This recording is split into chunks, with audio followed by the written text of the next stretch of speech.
मंचावर उपस्थित आमचे संपर्क मंत्री ज्यांनी एक एक मनी लाख मोलाचा म्हणता येईल एका माळेमध्ये विनत शिवसेनेमध्ये चैतन्य निर्माण करण्याचं काम केलंय असे संजयजी सावंत, शिवसेनेचे आपले संपर्क प्रमुख, सहसंपर्क प्रमुख, ज्यांच्या नावामध्ये गुलाब आहे आणि आता कमळाला संपवण्याच्यासाठी सज्ज झालेली सगळी सेना आहे, असे आमचे गुलाबरावजी वाहक, पालकमंत्री म्हणून ज्यांनी या मतदारसंघाचं नेतृत्व केलं आहे आणि एक नहीं दो गुलाब है कमल के लिए अभी हमारे पास, जिधर दो गुलाब उधर सत्ता उधर विनिंग है, असे आमचे आदरणीय आप्पा ज्यांनी या मतदारसंघाचं नेतृत्व केलं, असे पालकमंत्री म्हणून ज्यांनी काम केले गुलाबरावजी देवकर, ज्यांच्या प्रवेशामुळे एक चैतन्य निर्माण झालंय. आज रामनवमी आहे, त्यांचं नाव लक्ष्मण आहे, बरोबर आहे का? ज्यांना लकी म्हणतात आणि लकी ते आता मशाला देणार निवडून, त्यामुळे लकीच आहे. त्यामुळे असे लकी अण्णा, ज्यांना लक्ष्मण अण्णा पाटील म्हणतो आपण, आम आदमीचे चौधरी साहेब, हिवरकर साहेब, जिल्ह्याचे आमचे शिवसेनेचे जिल्हा प्रमुख आदरणीय विष्णुभाऊ, जळगावचे जे विरोधी पक्ष नेते आणि महापौर, असं एक अजब रसायन ज्यांच्याकडे आहे आणि त्याच्या पलीकडे जळगाव ग्रामीणवर बी किमया ठेवत राहतात. ते मला कळते, ते दूध संघात पण, संचालक बँकेत पण, घसत पण, त्याच्याकडनं काही टॉनिक घ्यायचंय काय नक्की आहे त्यांच्याकडे टॉनिक. असे आमचे मित्र सुनील महाजन, आमचे मोठे बंधू गजाननजी मालपुरे, आपले धरणगावचे नगराध्यक्ष निलेशजी चौधरी, विधानसभा क्षेत्र प्रमुख रमेशजी पाटील, काँग्रेसचे तालुका अध्यक्ष मनोजजी, राष्ट्रवादीचे बापू परदेशी, शिवसेनेचे आपले उमेशजी पाटील, वाल्मिक दादा, सुरेश नाना, सगळ्यांचा नामोल्लेख, आमच्या नगरसेविका सरिकाताई, सर्व सन्मान्य मंच उपस्थित, जळगाव तालुक्यातले आपले सगळे पदाधिकारी, कार्यकर्ते, बंधू भगिनी, तरुण भावांनो, एक 5-7 मिनिटं मी आपल्याशी बोलेल. त्यानंतर आपल्याला आप्पासाहेब आणि सावंतसाहेब मार्गदर्शन करणारे शेवटचे 2 मनोगत राहिले आहेत. जास्त वेळ न घेता फक्त मला जळगाव तालुक्यातल्या माझ्या सर्व शेतकरी बंधू, कार्यकर्ते, पदाधिकारी, माता भगिनींना विनंती करायची की आपण ही निवडणूक नेहमीप्रमाणे खासदार निवडून द्यायचा किंवा लोकसभेची निवडणूक म्हणून मतदान करायचं त्या पद्धतीने न बघता तुमच्या आमच्या काळ्या आईची सेवा करणाऱ्या शेतकऱ्यांच्या सन्मानाच्या साठी निवडणूक आहे, हे पण डोक्यामध्ये ठेवलं पाहिजे. कारण की 5 वर्षामध्ये माझ्या शेतकऱ्यांच्या संदर्भामध्ये मग कधी पीक विमा असेल, मग आम्हाला केळी महामंडळाच्या माध्यमातून केळीला आश्रय देण्याचं काम असेल, मनरेगाच्या माध्यमातून केळीला कवच देण्याचं काम असेल, किंवा मग आम्हाला गिरणा असेल, तापी असेल, हे कोणी द्यायचं काम केलंय का? आणि मग ज्यांना शेतीच्या संदर्भामध्ये तुमच्या आमच्या भावना कळत नाही, अशा नाकर्त्यांना आपल्याला बाजूला सारायचंय, त्यांना आपल्याला त्या ठिकाणी हद्दपार करायचंय. अबकी बार 5 लाख पार म्हणणाऱ्यांना आता अबकी बार करम पवार हे चित्र आपल्याला त्या ठिकाणी करायचं. आणि म्हणून क्रांतीची मशाल आपल्याला हातामध्ये घेऊन त्या ठिकाणी काम करायचंय. त्यासाठी आपल्या या मेळाव्याला आपण सगळेजण एक रचनात्मक, मग आपलं बूथ इलेक्शन स्ट्रॅटेजी प्रचाराचं नियोजनासाठी आयोजित केला हा मेळावा आपला आहे. त्यामुळे आज जास्त मी न बोलता पुढचा संयुक्त मेळावा होतील आपले अनेक त्या ठिकाणी आपले फॉर्म भरण्याच्या दिवशीची रॅली होईल, त्या दिवशी बोलेल. पण आज मला या ठिकाणी सावंत साहेब आप्पा मला बोलायला विषय आवडेल. गुलाब भाऊनी आवर्जून सांगितलं की माझ्या बंधू भगिनीनं एक लक्षामध्ये घ्या, 1150 कोटी रुपयाचा पीक विमा आपण 4 वर्षामध्ये तूर, उडीद, मूग, कापूस आणि केळी, संत्री मोसमसाठी मिळवला. सगळ्यात जास्त जळगाव तालुक्यात त्याच्यातला वाटा. आणि ऐतिहासिक काम जे काही शेतकऱ्याच्या साठी करण्याची संधी आम्हा सगळ्यांना जी मिळाली, त्यासाठी मला तुम्हाला एक लक्षामध्ये आणून द्यायचंय, आपला तालुका बऱ्यापैकी केळी उत्पादक त्या ठिकाणी तालुका आहे. केळीच्या संदर्भामध्ये आपण एक जाब यांना विचारला पाहिजे, मत मागणाऱ्यांना, येणाऱ्यांना, का रे बाबा, तुमचा नेता जेव्हा आम्हाला पीक विम्याचा, आमचा हक्काचा आम्हाला मोबदला मिळत नव्हता, त्यावेळेस या भाजपाच्या मंत्र्यांनी जेव्हा बैठक घेतली, त्यांनी सांगितलं की ई पीक ॲप जे होतं आपलं, त्याच्यावर पण त्यांनी विश्वास ठेवला नाही. आमचे केळी उत्पादक किती आहेत, ज्या कंपनीने विमा घेतला त्याच्यावर पण त्यांनी विश्वास ठेवला नाही, कृषी विभागाच्या क्षेत्रावर पण विश्वास ठेवला नाही. म्हणजे किती क्षेत्र लागवड झाली, यांना शेतकऱ्यावर विश्वास नाही, शासनाच्या ॲपवर विश्वास नाही. यांनी त्या बेंगलोरच्या, हैदराबादच्या कुठल्या कंपनीला सांगितलं, बाबा रे तुम्ही सॅटेलाइटद्वारे शोधून द्या की नक्की किती लागवड होती कपाशीची. म्हणजे ही शेतकऱ्यांची अवलाद आहे का आधुनिक इंग्रज आहे, हे पण आपण लक्षामध्ये घेतलं पाहिजे. नक्की शेतकऱ्यांनी किती लागवड केली याच्यावरून वाद तयार केला आणि शेतकऱ्याच्या हक्काचं तळवरचं लोणी खायचं काम त्या ठिकाणी केलं असेल. 2-4% शेतकऱ्याला ठिबक असेल मिळालं नसेल, बियाणं कमी जास्त, डोंबे कमी जास्त मिळालं असेल, कदाचित टिश्यू कल्चर रोपं कमी जास्त मिळालं असेल, पण तुमच्या आमच्या भावनेशी खेळण्याचं पाप ज्यांनी केलंय त्या पापींना मतं मागण्यासाठी गावात येताना आपण जाब विचारायला पाहिजे. तर मला वाटतं खऱ्या अर्थानं शेतकरी आणि आपण आज काल बाबासाहेबांची जयंती केली तर त्या बाबासाहेबांचं नाव घेण्याचा अधिकार आहे. ज्या महात्मा फुलेंची जयंती 11 तारखेला झाली त्या महात्मा फुलेंचा जय जयकार करण्याचा आपल्याला अधिकार आहे.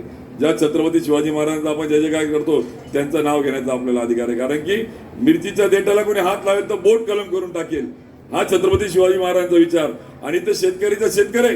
काल अॅग्रोवनला बातमी आली, सावंतसाहेब आप्पा, करणदादा, गुलाबभाऊ, विष्णूभाऊ, अकोला अमरावती नंतर सगळ्यात जास्त आत्महत्या 60 दिवसामध्ये कुठे झाल्या असतील तर माझ्या जळगावमध्ये झाल्या. अत्यंत दुर्दैवी बाब आहे. 60 दिवसामध्ये 31 आत्महत्या शेतकऱ्यांच्या झाल्या. कालच्या अॅग्रोवनला आणि कालच्या 2 पेपरला दैनिकाला आलेल्या आहेत. जर अकोला अमरावती बुलढाण्याच्या नंतर जळगावचा नंबर सिंचनामध्ये लागला असता, जळगावचा नंबर जर शेती उत्पादनामध्ये लागला असता, काल तुम्ही लक्षामध्ये घ्या ज्वारी विक्री चालू आहे आता, बरोबर आहे. एका बाजूला आंतरराष्ट्रीय तृणधान्य वर्ष साजरं करायचं, आम्ही शेतकऱ्यांना ज्वारी लावा, तृणधान्य लावा म्हणून सांगायचं, आणि दुसऱ्या बाजूला खरेदी चालू केली नाही, हमी भावानी खरेदी. परिणाम स्वरूप 67,000 त्या ठिकाणी एक लागवड होती त्या शेतकऱ्यांनी 1,000 रुपये कमी भावाने ज्वारी ऍव्हरेज विकली तर 300 कोटी रुपयाचा तोटा आपल्या तालुक्यातल्या शेतकऱ्यांना झालाय. त्यांना आपण प्रश्न विचारणार आहे का नाही? आपण त्याचा जाब विचारणार आहे का नाही त्यांना? नाहीतर मग आम्ही घरात बसायचं, मतदानाच्या दिवशी आपण कट्ट्यावर बसायचं. आपण त्या ठिकाणी प्रामाणिक क्रांती केली नाही तर मी सांगतो तुमच्या आमच्या भावनेची खेळण्याचं पाप करता. कारण यांना काही मातीची नाळ राहिली नाहीये, यांना शेतकऱ्यांचे कष्ट दिसत नाही, कामगारांचे किंवा सर्वसामान्य युवकांचे प्रश्न दिसत नाहीये. शेतीच्या संदर्भात केळीचे तेच हाल, ज्वारीचे तेच हाल, कपाशीचे तेच हाल. मी सकाळी बोललो धरणगावला, धानाला बोनस दिला यांनी, भंडारा गोंदियाला, मग कापसाला का बरं बोनस नको? आज मी मागणी जेव्हा केली ते म्हटले की शेतकरी बोलत नाही, तूच जास्त बोलतो म्हणे. मग कशाला राहायचं? ज्या पक्षाला शेतकऱ्यांविषयी जर आस्था नसेल तर त्यापेक्षा विरोधामध्ये जाऊन प्रामाणिकपणे आवाज उठवलेला बरा, ती लाचारी नको. आणि म्हणून आज मशाल घेऊन आज आम्ही तुमच्या आपल्या सगळ्यांच्या या सगळ्या प्रामाणिक आणि या शेतकऱ्यांच्या सज्जन शक्तीच्या बळावर संघर्ष करण्याची तयारी केली. आणि म्हणून लक्षात घ्या, ही अत्यंत महत्वाची, तुम्हाला विश्वास देतो, एक बदल करा आणि बघा जिल्ह्यामध्ये कसा बदल त्या ठिकाणी होतो. एक बदल करा, पेरलं तर उगवतं. जर आज आम्ही काही बदल केला नाही तर उद्या मात्र वेगळा नसेल. मी कायम बोलतो, आज मी जर समजा कपाशी लावली तर कापूस देणार आहे.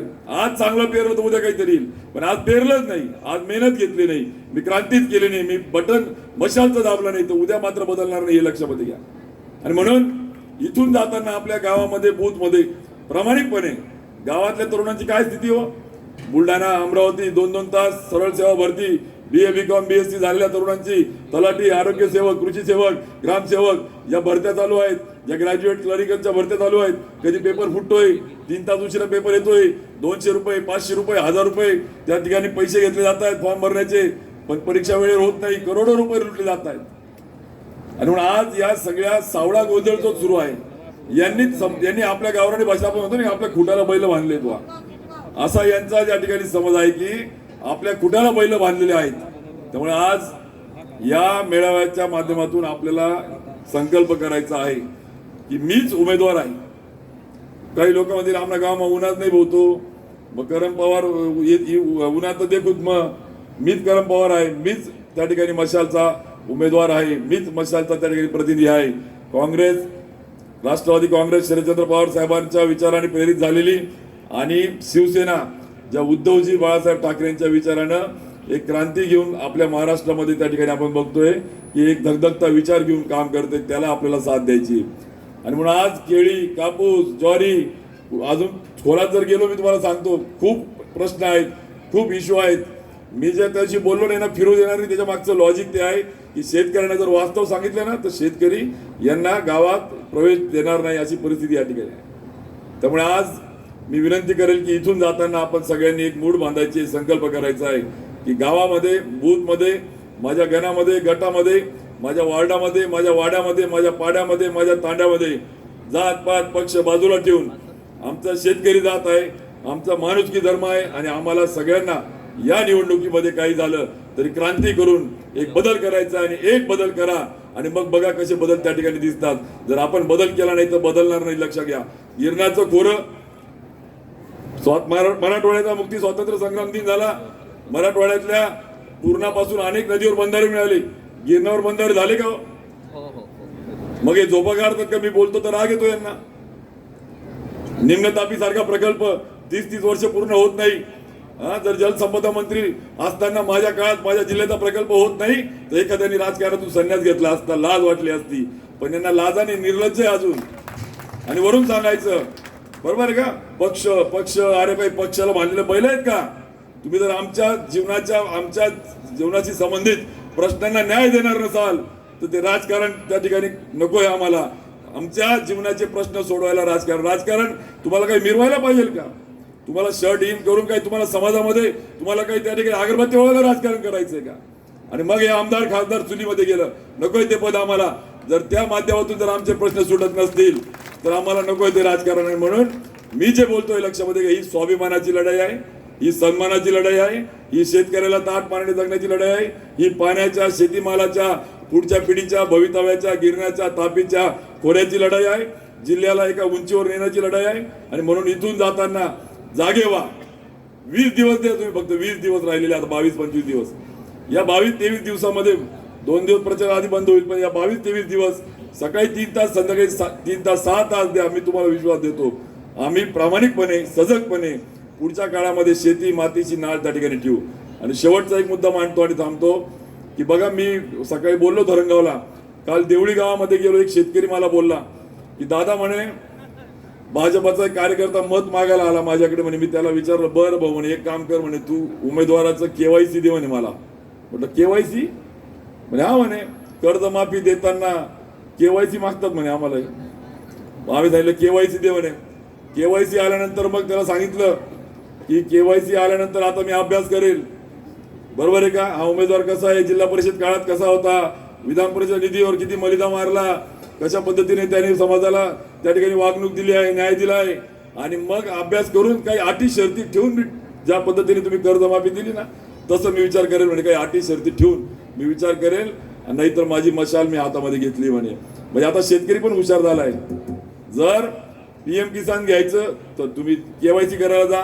6,000 रुपये एका घरामध्ये 4 माणसं असले, एका घरात 4 शेतकरी असले तर 2 रुपये 74 पैसे रोज पडतो आम्हाला. 2 रुपये 74 पैसे ही किंमत काढली आमच्या शेतकऱ्याची. नकोय आम्हाला भीक, नकोय आम्हाला लाचारी.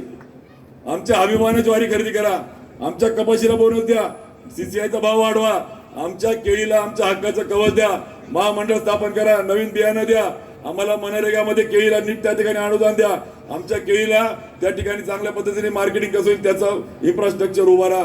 आम्हाला लाचार नाहीये. 12,000 रुपये संडासचे आम्हाला हक्क आहे, संडास मध्ये जायचं असतं, पण आम्हाला 2 पैसे आमच्या घामाच्या मालाला मोबदला द्यायची व्यवस्था उभारा. आमच्या भावनेची ठेवू नका. आणि म्हणून लक्षामध्ये घ्या की आपण प्रामाणिकपणे या सगळ्या संदर्भामध्ये जागा झालं पाहिजे. एवढंच आव्हान या निमित्ताने करतो. बोलायचं खूप उशीर झालाय, त्या बाजूला जेवण पण बाकी जणांना वाट बघताय जेवणाची, त्यामुळे जास्त न बोलता विनंती करतो की आपण सगळ्यांनी मिळून इथून जाताना मशाल आपल्या गावामध्ये, घराघरामध्ये, वाड्यापाड्यामध्ये पेटली पाहिजे. आणि लक्षामध्ये घ्या, अनेक मनं तयार झालेली आता, पण शेवटच्या दिवशी जसं परीक्षेला आपण पेपर सोडवला तर मार्क कळतात कमी जास्त काय आहेत, तशी या निवडणुकीची परीक्षा मतदानाची आहे. जर किती मनं तयार झाले, किती पेटले, पण मतदानाच्या दिवशी मतदान करून घेतलं नाही तर उपयोग होणार नाही. त्यामुळे मतदानाच्या दिवशी मतदान करून घेणे त्या त्या गावातल्या वाड्यातल्या वाड्यात ही पण आपली जबाबदारी आहे. त्यामुळे ही निवडणूक कोणत्या पक्षाची नका घेऊ, माझ्या शेतकऱ्याची, माझ्या तरुणाची, युवाच्या भवितव्याची निवडणूक घेऊन मतदान करून घ्या. म्हणजे आपल्याला मशालची क्रांती त्या ठिकाणी बघता येईल आणि मग क्रांतीतून कशा पद्धतीने राजकारण करता येईल आपण दाखवू. एवढं आवाहन तुम्हाला करतो आणि थांबतो. धन्यवाद. जय हिंद, जय महाराष्ट्र.